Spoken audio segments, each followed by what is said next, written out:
اللہ کے نبی کی حدیث پاک کا مفہوم ہے کہ رات اور دن کے فرشتوں کی ڈیوٹیاں بدلتی رہتی ہیں۔ فرشتے رات کو بھی تمہارے پاس آتے ہیں اور دن میں بھی تمہارے پاس آتے ہیں، اور یہ سبھی فرشتے عصر اور فجر کی نماز میں ایک جگہ جمع ہوتے ہیں۔ جس کو جس حالت میں جو کام کرتے ہوئے دیکھتے ہیں اسی کو اپنے رجسٹر میں لکھ لیتے ہیں، پھر اللہ کے سامنے حاضر ہوتے ہیں۔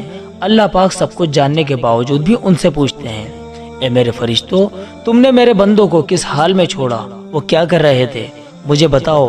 اب جو لوگ دوسری بقیہ نمازوں کے ساتھ ان دونوں نمازوں کو بھی پابندی سے پڑھتے ہیں تو فرشتے اللہ پاک کو ان کی اس حالت کے بارے میں بتاتے ہیں کہ تیرے فلاں بندے اسلام کی سب سے اہم عبادت جو تجھے سب سے زیادہ پسندیدہ ہے یعنی نماز، اس میں مشغول تھے۔ اللہ پاک جب فرشتوں کی اس کارگزاری کو سنتا ہے تو اپنے نمازی بندے سے بہت خوش ہو جاتا ہے اور فخر کے ساتھ ان بندوں کی فرشتوں کے سامنے تعریف کرتا ہے۔